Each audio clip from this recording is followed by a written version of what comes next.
no Allianz Parque, porque o que tem de secador, o que tem de gente de olho, ou como o pessoal costuma dizer, olho gordo em cima do Verdão, olha, só aumenta essa lista, olha aí. Um time que há tempos vem dominando o Campeonato Brasileiro. Foi assim em 2016. Foi assim no ano passado. E tem sido assim até aqui. 8 rodadas do Brasileirão 2019. Liderança absoluta, invencibilidade e recorde. Já são 31 jogos sem perder na competição nacional. Filipão é um que não sabe o que é isso. Desde que chegou em agosto do ano passado, ele não perdeu no Campeonato Brasileiro, não. Dentro daquele cronograma que nós fizemos de aproveitamento, hoje já está com 2 pontos melhor do que aquele que a gente havia planejado. Uma sequência que vem criando a soberania palmeirense. Um favoritismo quase que exagerado na ponta da tabela. Mesmo assim, o Verdão ainda não levantou taça em 2019. No Campeonato Paulista, por exemplo, caiu na semifinal, nos pênaltis para o São Paulo, e viu o maior rival conquistar o título mais uma vez. Um prato cheio para uma cutucada corintiana. Chegar no Palmeiras é impossível, né? O Palmeiras é um time imbatível. O Palmeiras vai ganhar tudo. Só não ganhou o Paulista. Felipão mexeu nas peças e parece ter encontrado o time ideal. No Brasileiro, só perdeu pontos para o CSA em Maceió, quando o técnico optou por uma escalação alternativa. Foi o único empate numa campanha de 6 vitórias em 7 jogos. Em determinados momentos você não tem que estar olhando para o líder, você tem que estar olhando para os que estão mais próximos de você. É esse que você tem que ultrapassar primeiro. A cada tropeço, os adversários vão enxergando o líder mais de longe, mesmo com um jogo a menos por conta da partida contra o Botafogo, que ainda está na justiça. O Corinthians, por exemplo, está a 7 pontos do Palmeiras. O Cruzeiro, de Mano Menezes, a incríveis 11 pontos. E o Flamengo, concorrente direto do Verdão no ano passado, está a 5 pontos de distância. Eles vão perder jogo, nós temos 2 confrontos contra eles que depende da gente, então eu confio na gente. Então eu acredito sim que eles vão tropeçar, acredito sim que eles vão em algum momento oscilar no campeonato, porque todos os times oscilam, o Real Madrid oscila, o Barcelona oscila, Juventus, Bayern de Munique, enfim. Secar ou não secar, eis a questão. Será que ainda é cedo para isso? Se lembra do Renato Gaúcho há 2 anos, né? O Corinthians vai despencar na tabela. Anote o que eu estou falando hoje para vocês, entendeu? Ele vai despencar. Desculpa, Renato, não deu muito certo. Em 2018 foi a vez do Palmeiras levantar a taça. Na reta final, veja você, ganhou até apoio de alguns rivais. Eu gosto muito do Filipão e vou torcer sim. Vou torcer para ele, para que ele seja campeão. Mas agora, amigo, são só 8 rodadas e a verdade é que não há clube que abra mão de título tão cedo. Em algum momento eles vão oscilar. O tempo vai dizer. O tempo vai dizer, mas eu já vou adiantando. No momento aqui no Brasil, a maior torcida é a torcida do Secador Futebol Clube, Leandro Quesada. Todo mundo com o secador virado ali pro Palmeiras, porque é normal do futebol também. Uma hora vai perder. Só que não adianta o Palmeiras perder e as outras equipes não estarem embaladas ali na cola, né? Seja bem-vindo, Quesada. Tudo bem, Lívia? Prazer estar aqui. Tudo bem, Abel? São 180 milhões de torcedores contra o Palmeiras, né? De secadores. Secadores. Imaginando que o Palmeiras tem aí 20 e poucos milhões, a gente tem 200 e poucos milhões de habitantes no Brasil, então 180 milhões de secadores ligados contra o Verdão. Não é porque é o Palmeiras, se fosse o Flamengo seria assim, se fosse o Corinthians, o Grêmio, o São Paulo ou qualquer time que liderasse o campeonato. Vai cair? Eu não sei, eu acho que antes de se preocupar com o Palmeiras caindo, o Arão deveria se preocupar em fazer com que o Flamengo ganhasse fora de casa, porque time que quer ser campeão tem que beliscar alguns pontos fora de casa, e a campanha do Mengão fora de casa, longe do Maracanã, é ruim. Olha, Luiz Carlos Quartarolo, boa tarde para você, amigo. Mais uma vez, bem-vindo aqui ao Tarde Redonda. A Lívia e o Quesada já falaram o que eu imaginava, o que eu pensava.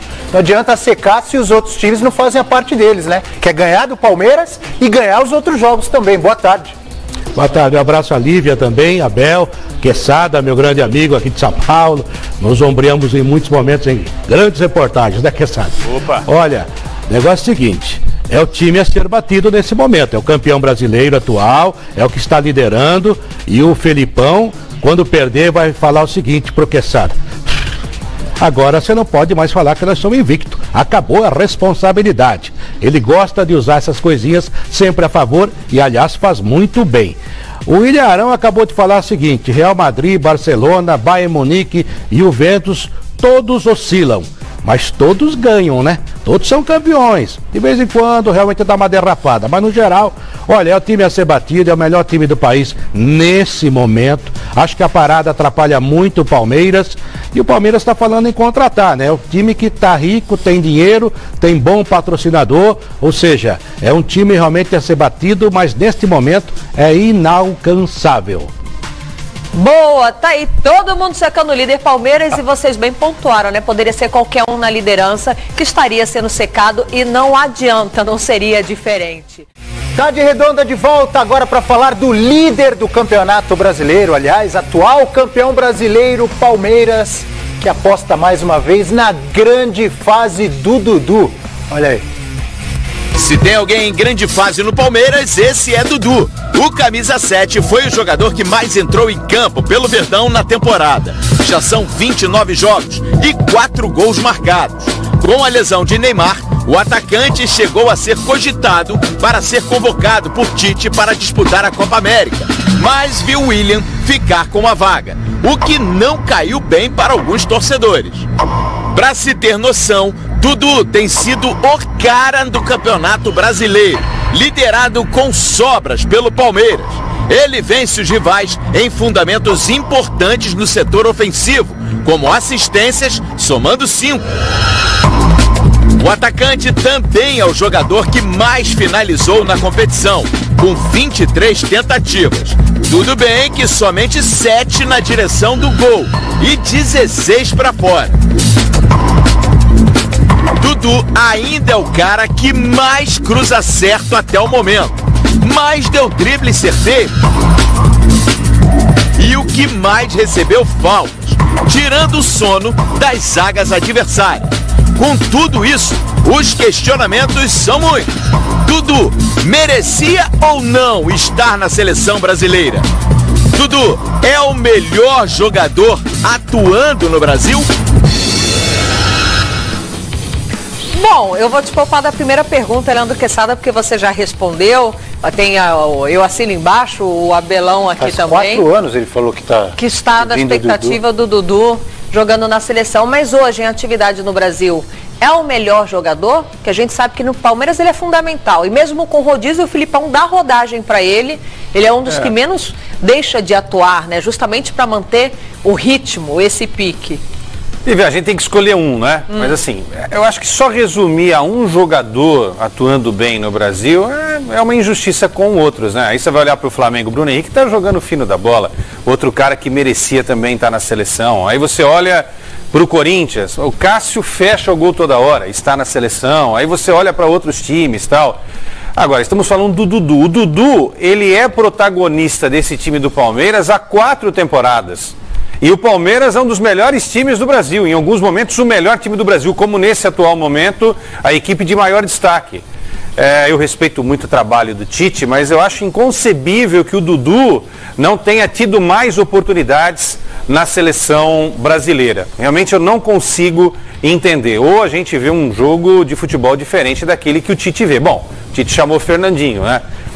E não chamou o Dudu. Eu faria o contrário, embora posições diferentes, né? O Fernandinho não voltaria mais para a seleção e o Dudu, para mim, há muito tempo já seria uma das peças fundamentais para jogar na seleção. Tinha o Neymar lá, falava, mas não dá para levar o Neymar, tem o Douglas Costa, tal, dá até para entender. Mas sem o Neymar e o Dudu não ter uma chance, acho que o Dudu tem que esquecer definitivamente a seleção brasileira enquanto o Tite for o técnico. O Tite vai ser técnico até 2022, aí só depois de 2022 para o Dudu pensar na seleção do Brasil. Quartarolo, Dudu é o cara do futebol brasileiro no momento? Você o convocaria para a seleção brasileira? Então, Abel, estou ouvindo vocês falando aí, respeito muito. Aliás, muita gente pensa como vocês, quando começa assim, né? A verdade é a seguinte, eu acho que o atual estágio do futebol brasileiro, tecnicamente, ele está um pouco abaixo do que a gente quer. Ele é muito disputado, é difícil de se jogar, mas ele tecnicamente não é aquele futebol que enche os olhos. Então eu começo a fazer a seguinte analogia, por exemplo. O Dudu seria titular do Real Madrid? Na minha opinião, não. Seria titular do Barcelona? Na minha opinião, não. Seria titular do Liverpool? Não. Seria titular do Bayern Munique? Talvez agora com a saída de alguns jogadores, mas acho difícil. Podia compor o elenco. Ele já esteve na Europa, não conseguiu se firmar. No Palmeiras, no grande Palmeiras, que já existiu do passado, do Evair, do Edmundo, ele também não seria titular de São Paulo de Miller e Careca. Ele é bom jogador? Ele é bom jogador. E também não vejo o Dudu como titular de uma seleção brasileira. Talvez, se você analisar que o Tyson foi, que o Grafite foi também em 2010, podia levar o Dudu. Mas eu acho que não é esse desespero todo se ele não for para a seleção brasileira. Hoje, se o Arthur fosse cortado hoje, o jogador do Palmeiras que eu convocaria seria o Bruno Henrique, que eu acho que vive um grande momento. E outro jogador que vive um grande momento para mim no Palmeiras é o Felipe Melo, na minha opinião, o melhor volante em atividade no Brasil hoje, juntamente com o Cuéllar, mas estou falando dos brasileiros. Portanto, acho que eu fugi um pouquinho daquilo que vocês pensam, mas tudo bem, faz parte do jogo. Imagina se todo mundo concordasse, né? Quesada falar, porque ele levantou a mão aqui. Não, Gozado, o Quartarolo não concorda com a gente em relação ao Dudu, mas eu concordo plenamente com ele em relação ao Bruno Henrique e ao Felipe Melo. Para mim, Felipe Melo, o Felipe Melo está carregando ainda o que aconteceu em 2010, né? Se não tivesse passado 2010 na vida do Felipe Melo, fatalmente ele teria tido mais oportunidades na seleção. Agora, o Quartarolo tem razão quando ele diz o nível técnico daqui é diferente do nível técnico lá. Mas tem um monte de jogador que está nessa seleção do Tite também, Quartarolo, que é banco nos respectivos clubes. Por exemplo, o Jesus não é titular absoluto do Manchester City. O Willian às vezes é, às vezes não é. O Coutinho também não é no Barcelona, tanto é que agora o Paris Saint-Germain está a fim de levar o Coutinho, né? Mas enfim, a gente tem que entender os gostos, né? Cada um é um treinador, nós temos 200 milhões de treinadores aqui no Brasil. O Tite chamou os caras que ele mais confia. Se eu fosse o treinador e o Tite estivesse aqui também, ele ia dizer, vou falar para ti, por que não chamou o Willian? Porque talvez eu não chamasse o Willian, talvez não chamasse o Jesus também, né? Que são jogadores de confiança do treinador da seleção brasileira. A gente trabalha com as suas convicções, com os homens de segurança, e é preciso respeitar porque ele é técnico. Claro. É a opção que ele decidiu. Mas a gente está aqui para questionar, porque se o Dudu está atuando no Brasil em alto nível já há alguns anos e ele não é convocado, quem vai conseguir ser convocado pela seleção brasileira jogando no Brasil? E tem 3 jogadores que atuam no Brasil nessa Copa América.